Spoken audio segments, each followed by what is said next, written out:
Good afternoon, Patriots. Laura here from Oregon. Doing another video today. The first one didn't turn out quite as I had planned, so we're going to give this another shot with this new platform so I can share, but I'm going to try to share correctly this time.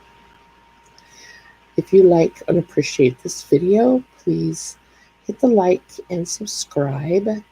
And if you have any suggestions or things you would like me to find or follow, please put that in the chat for me and I will see what I can do.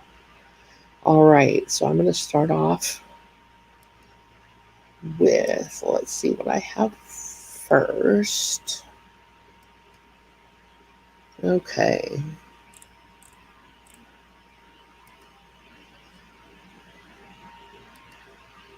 All right, here we go. So it appears, those wonderful fact checkers that are everywhere. Amazingly enough, they are fact checking our faux Joe Biden president, allegedly. Never supported defunding the police, they say. Here's the truth. I wonder if they would know what that is, but bit them in the rear. Allegedly. Okay. As the national urban crime wave threatens Democratic control of Congress next election, the one they know they're going to lose, allegedly, the party and its apologists have begun backing away from their prior advocacy of defunding the police. The Washington Post fact checker, Glenn Kessler, added to this chorus by denouncing the continuing GOP fiction that President Biden supports defunding the police. Kessler gave the notion that Biden supports defunding the police for Pinocchios in his fact check for publication. One of the supposed myths Kessler quoted from Representative Jim Banks, Republican of Indiana. He wrote, "The problem causing the 2021 crime spree isn't guns, and it isn't COVID either. It's violent rioting and the defunding of the police movement, both of which were supported financially and rhetorically by Biden administration." Jim Banks on Twitter, "The problem isn't guns and it isn't COVID either. It's violent rioting, blah, blah, blah." Okay, will they listen to that? Oh, of course not. So on Wednesday afternoon, President Biden finally broke his silence about skyrocketing violent crime rates. According to Kessler, Biden firmly rejected calls from left-wing activists to defund the police, and in fact, he said he would double funding for the community policing program that would put more officers on the street. He cited President Biden's budget proposal to double funding for the community-oriented policing services cops hiring program, $156.5 million to $388 million, but that's not the full story. Of course it's not. Okay, well, that's just amazing now, isn't it? Oh boy, it's going to give me a pain in my neck, isn't it? Doesn't want to capture today. Let's try share again, guys. Okay, come on, man, work with me here. You're going to make me sound like Biden. You can't have that. Let's try share again. Guess what? It's not wanting to share.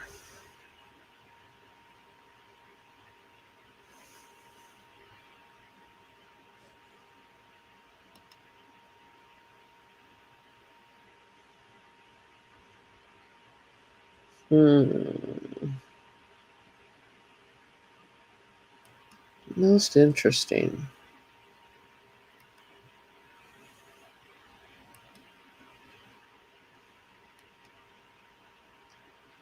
Share screen.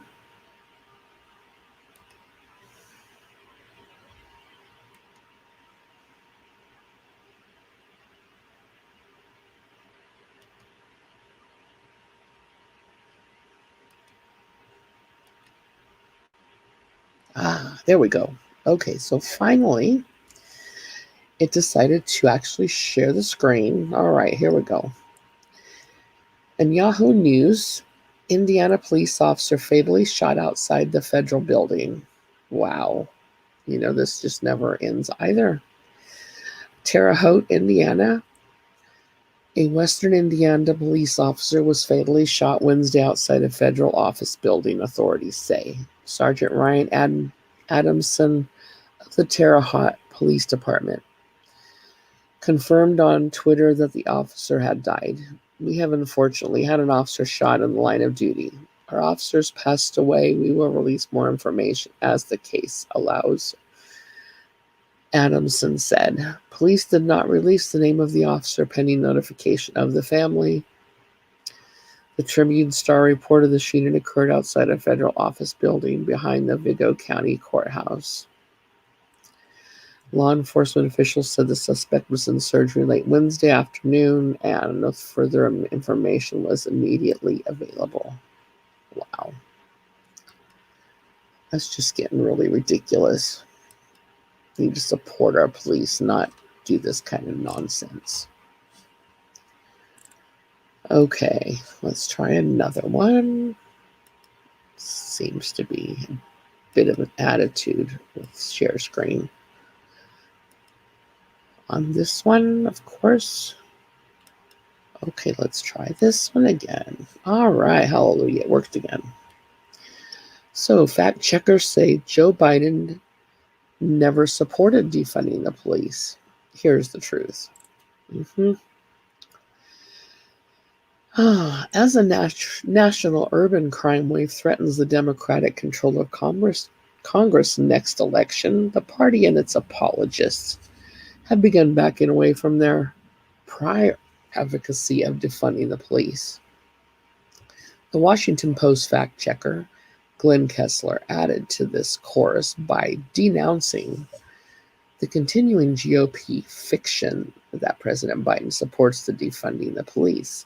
Kessler gave the notion that Biden supports defunding for Pinocchios in his fact check for the publication. One of the supposed myths Kessler quoted came from Representative Jim Banks, Republican from Indiana, who wrote, "The problem causing the 2021 crime spike isn't guns and it isn't COVID either. It's violent rioting and the defund the police movement, both of which were supported financially and rhetorically by the Biden administration." But according to Kessler, Biden firmly rejected the calls from the left-wing activists to defund the police, and in fact said he would double the funding from $156.5 million to $388 million. I call bogus, allegedly. Okay, let's go to another story. All right, share screen.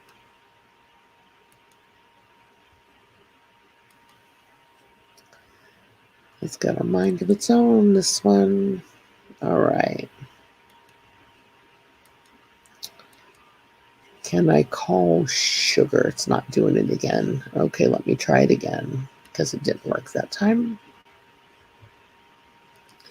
It's telling me it's my browser. I don't think it's my browser, folks. It's like the left. Blame it on something else.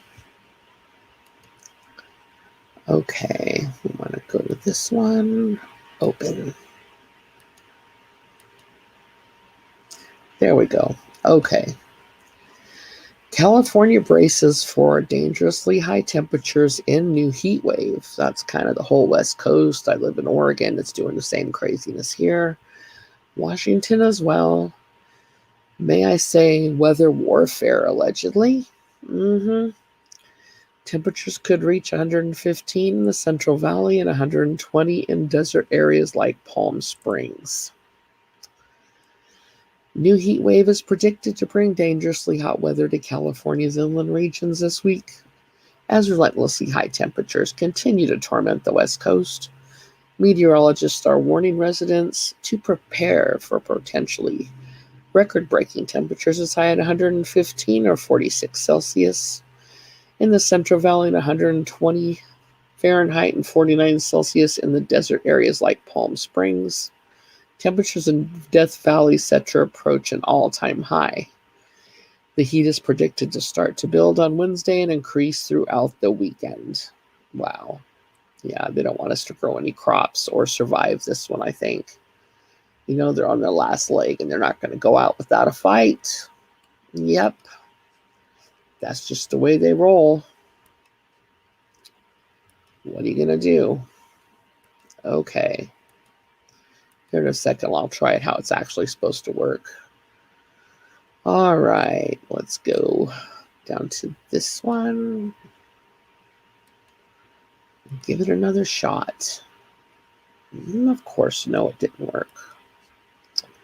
It's going to annoy me here in a minute, folks. It's going to annoy me. One gives you no share option. The other one that gives you a share option doesn't want to work. Only when it feels like it. Hallelujah. Okay. Sheesh. Okay, so President Joe Biden speaks to members of the press prior to the Marine One departure from the South Lawn of the White House. A likely story. In Washington on July 7th, 2021. Republican Attorney General alarmed by Biden administration's door-to-door cure drive. Yeah. Arizona Attorney General is expressing concern that President Joe Biden's administration is breaching America's privacy. Well, it wouldn't be a first, now would it? Allegedly. Attorney General Mark Brnovich, a Republican, says the White House seems to indicate this week that it might possess medical records containing contact information for Americans who have not yet received the cure. When officials outlined plans to send teams door to door to encourage more people to get a shot. Wow. Oh, they better be careful with that one, I'm thinking. If this is the case, this is a severe breach of privacy. And I will not tolerate such intrusion within Arizona, Brnovich said in a letter to Biden, a Democrat.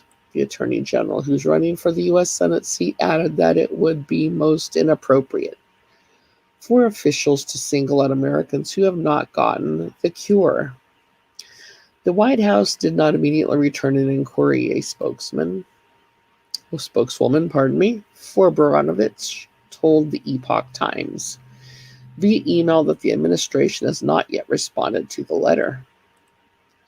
Biden and White House Press Secretary Jen Psaki separately detailed the new plans on Tuesday. We're continuing to wind down the mass cure sites that did so much in the spring rapidly, giving the cure to those eager to get it, and their second cure, for that matter, if they needed a second, Biden said in remarks delivered in Washington. Now we need to go to the community by community, neighborhood by neighborhood, and oftentimes door to door, literally knocking on doors to get help with the remaining people to get the cure and protect them from this deadly flu outbreak. Well, I must say that probably won't end so well. I'm just saying. Okay, let's see if this will actually go how it's supposed to this time. Let's give it a shot, okay?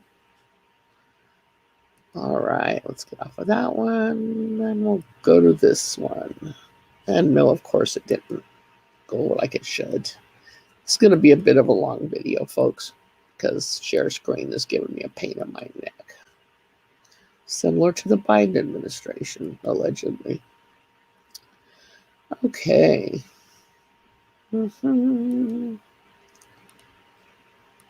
All right, let's go, guys. There we go. All right. So, Herschel Walker. I'm sure you know who Herschel Walker is if you ever followed the NFL. Herschel Walker posts a video appearing to tease the U.S. Senate run in Georgia. Hallelujah. That'd be fantastic. He's a great guy. So, football legend Herschel Walker appeared to tease a run for U.S. Senate in the state of Georgia Thursday morning. The former University of Georgia running back who played for the USFL's New Jersey Generals and for NFL teams from 83 to 97 posted a 20-second video message on Twitter with the caption, "Georgia on my mind." I like it. Referring to his idling Nissan GTR sports car, Walker said he's ready. And added that "I'm getting ready and we can run with the big dogs," as he lowered the video shot to depict his Georgia license plate. Walker had ostensibly been maintaining primary residence in Texas, but the clip seems to imply that he's taken up primary residence in his home state to potentially gear up for a shot at the U.S. Senate. Well, that'd be great. He's wonderful. Okay.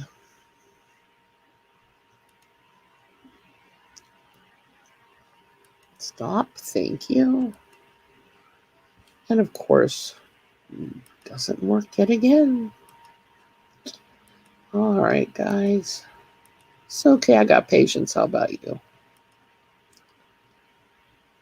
This last year and a half hasn't taught me anything. It's certainly taught me that. Okay. And this one. Not a surprise, however. Quite a backstory behind this one. Okay, folks, I'm sure you know who John McAfee is. McAfee antivirus, right? So his wife said the U.S. was determined to have John die in prison days before his death. So, wife of the now deceased software mogul John McAfee claimed that the U.S. authorities were determined to have John die in prison in a tweet posted 3 days prior to what Spanish authority called death by suicide. Janice McAfee wished her husband a happy Father's Day in a Sunday tweet attaching 2 screenshots of a lengthy text where she complained that there is no longer justice in America. Janice McAfee. Happy Father's Day, official McAfee. Though you are spending the day in prison, know that you are loved and appreciated. Yeah, well, she claimed the statements made by her husband that allegedly exposed corruption in the government of the U.S., along with his refusal to be extorted, intimidated, or silenced, got him in trouble. Now the U.S. authorities are determined to have John die in prison and make an example of him for speaking out against the corruption within their government agency, Janice speculated. The post was retweeted by John McAfee himself the same day. The creator of the antivirus software was found dead in a prison cell Wednesday in Spain.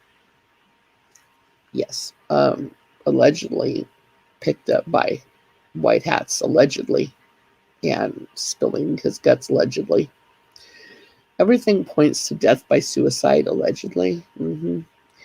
And Catalan Justice Department said, according to The Guardian, the Spanish High Court ruled earlier the same day that McAfee could be extradited to the United States to face trial on charges of tax evasion, fraud, and money laundering. And John McAfee, I believe this was pretty much almost his last, this is a long ago tweet, actually. I'm content here. I have friends. The food is good. All is well. Knowing that if I hang myself, a la Epstein, it will be no fault of my own. Okay. Yes, that actually said volumes, didn't it, guys?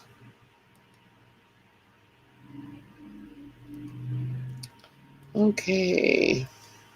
Share, make me share one at a time. Okay, so we are going, where are we going next? We are going to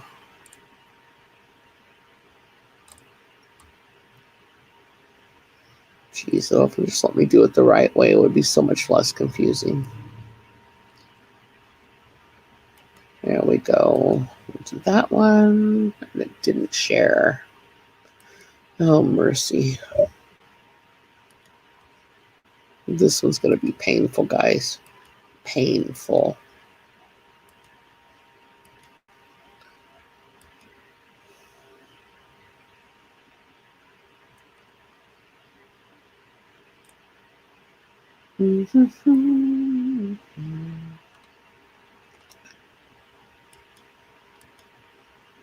Share, please. Thank you. Okay. Texas sheriffs sue Biden over ICE restrictions, plummeting deportations. A coalition of Texas sheriffs sued the Biden administration last week for limiting immigration and customs enforcement, ICE's ability to defend and deport illegal immigrants. Sheriffs from Texas border counties in Kinney, Edwards, McKinley, Hudspeth, as well as ICE officers group charged the administration of Democrat President Joe Biden with breaking federal immigration law by limiting ICE activities and operations in the area. They argued that as Biden takes a more humane approach to immigration in the country, border states are having to suffer the brunt caused by the unprecedented tide of illegal immigrants seeking to cross the U.S. from either the Northern Triangle of Central America, Guatemala, Honduras, and El Salvador, or elsewhere or worse. Right? Yeah, pretty nutty. Destroying the country in 6 months almost. It's got to be a record, allegedly. Okay.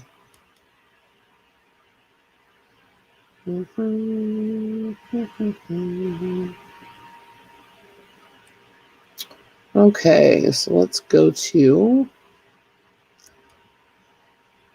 this one. All right, guys. Said, I don't think I did this one yet, did I? The Indiana police officer fatally shot outside a federal building. Actually, I think I did do this one. Never mind, because you know what? It didn't share anyway. It doesn't like that one for a second time, I guess. It makes it so much harder when it won't just load them automatically. Okay, that one.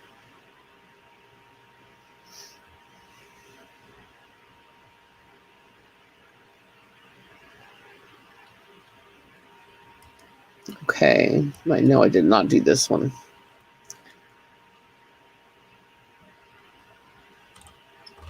Okay, guys, this is from Patriot Pulse.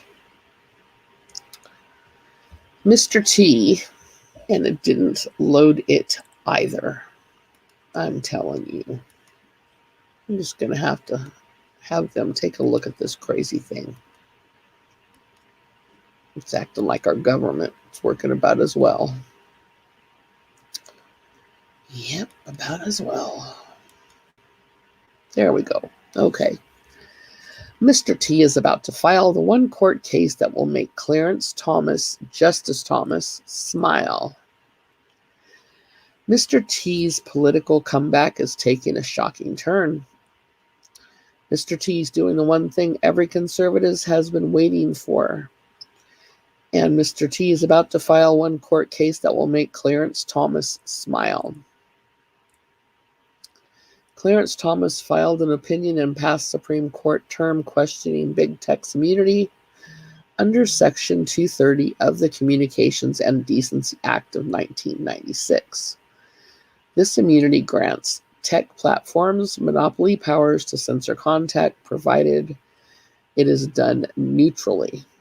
Thomas's opinion called this power into question, arguing that social media platforms served as common carriers.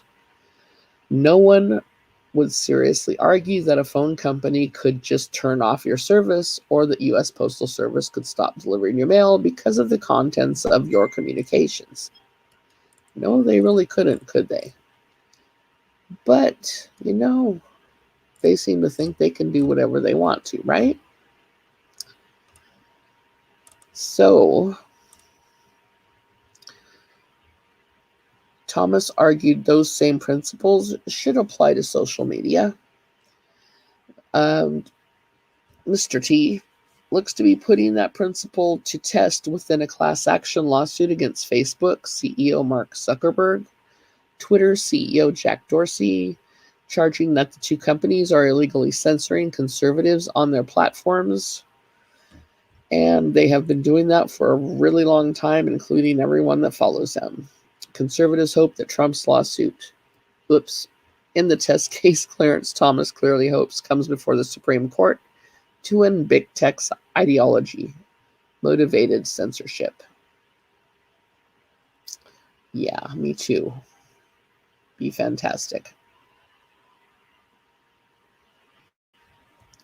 Okay.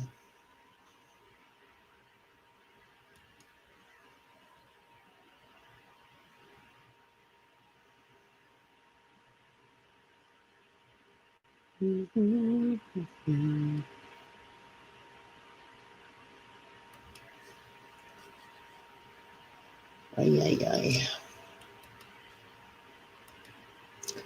Okay, well, that's okay. You get to see my smiling face in between every screen share.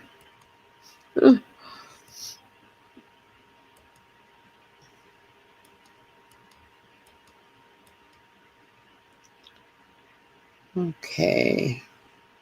So the next one is...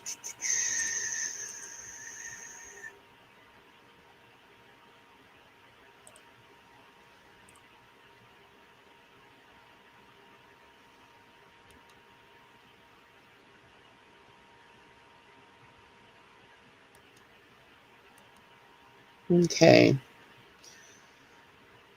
I'm just going to kind of go over the bottom down here because the video is really kind of sad.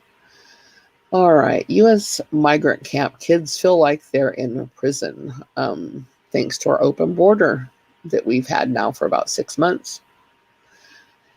An investigation by the BBC has found that over 2,000 migrant children are being detained at a camp in the Texan desert that's been ridden with disease, overcrowded, plagued by a shortage of clean clothes, medical care for all the children. The camp at Fort Bliss in El Paso consists of at least 12 tents, some of which hold hundreds of teenage children, mostly girls, it would appear.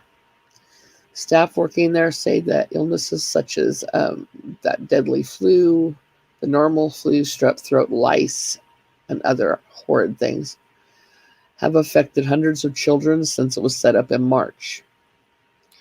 The Department of Health and Human Services, of course, employs private contractors that help run the camp that responded saying that, they take perfect care of these kids and it is clean and comfortable with meals, toiletries, laundry, education, and recreational activities, which we know is all nonsense. All right.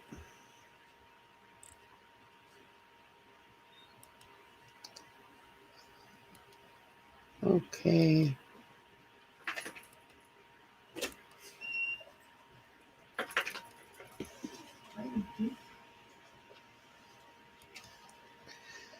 Okay, so as we're having so much fun, it's not sharing like it should be. We're going to go and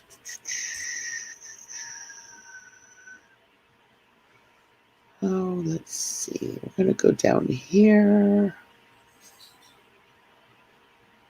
and do this.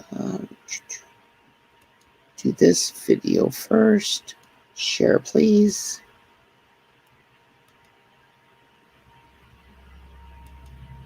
Share, please. No share.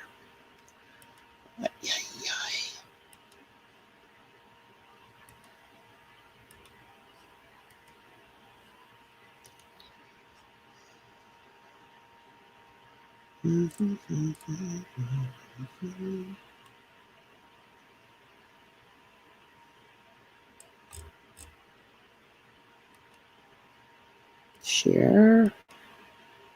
Hallelujah. Okay. You guys are going to like this video, I think, if you are a patriot like I am.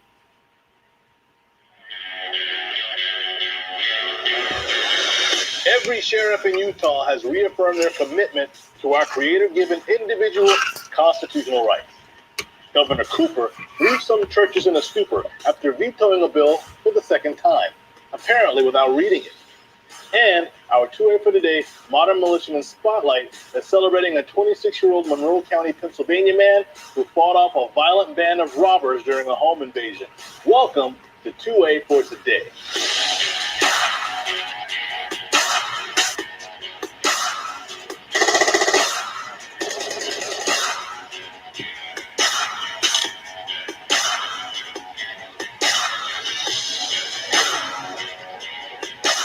Story for Today is a program where we explore all things Second Amendment, all things that protect, threaten, and violate the Second Amendment rights of all Americans.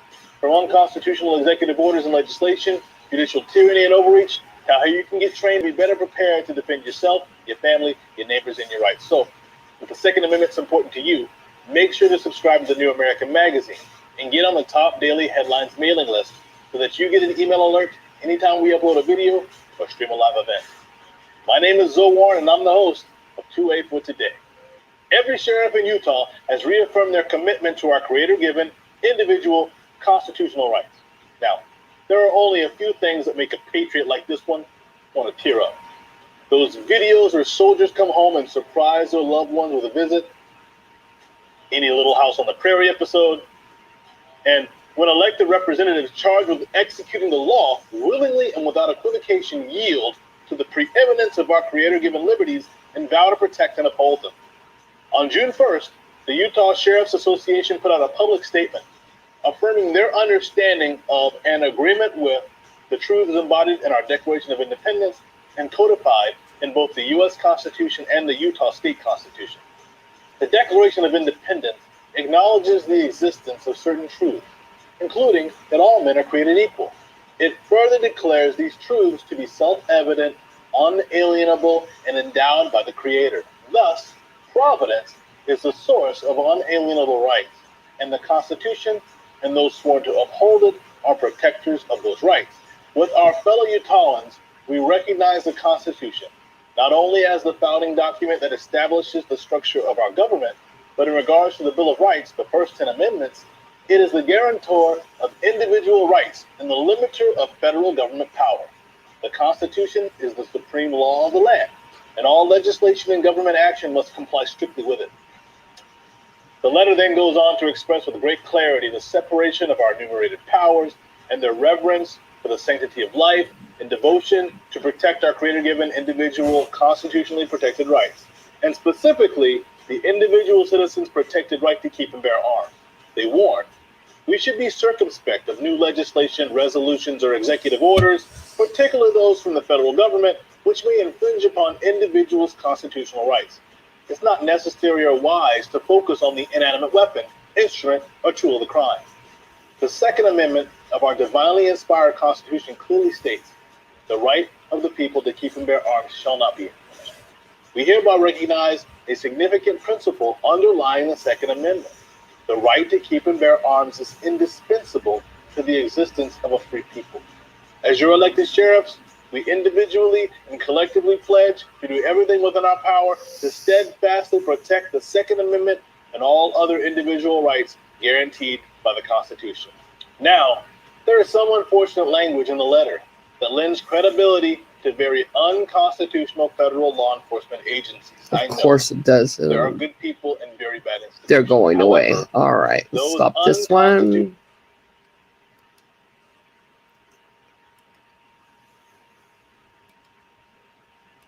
One more video, guys. This one's fantastic. Hopefully it will let me share the first time. Wouldn't that be nice?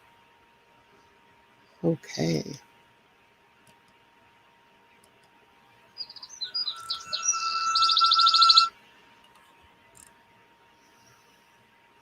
Okay. Share the first time. Share the first time would be good.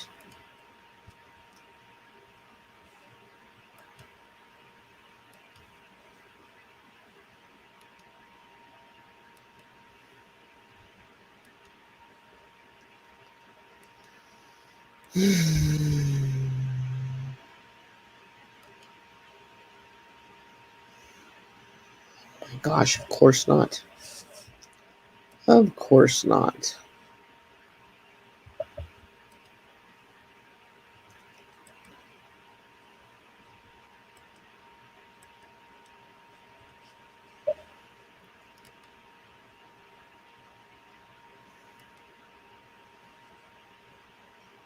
Wow. It's a crazy thing. Just one more. Come on, just one more time.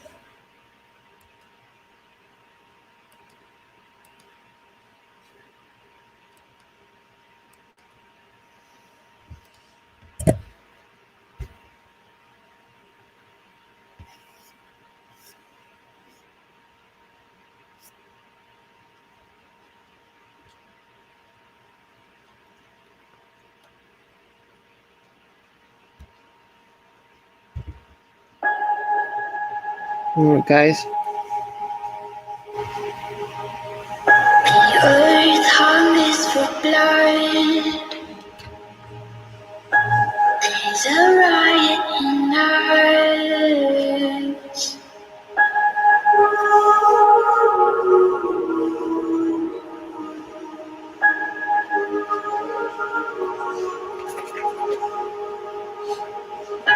Faith thickens the air. We know our time is near.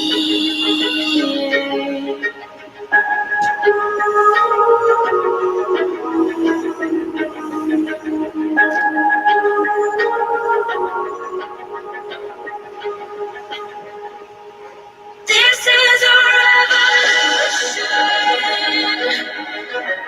We are rising up. We are rising up. This is a revolution. We are rising up. We are rising up. This is a revolution.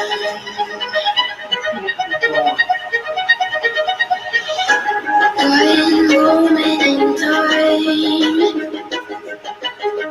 to carve our names with fire.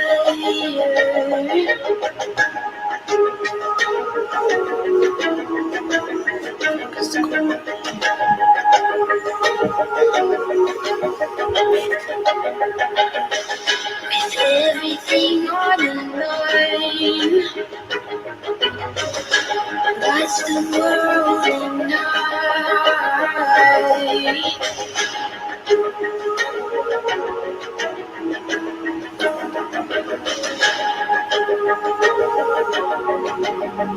This is a revolution. We are rising up. We are rising up.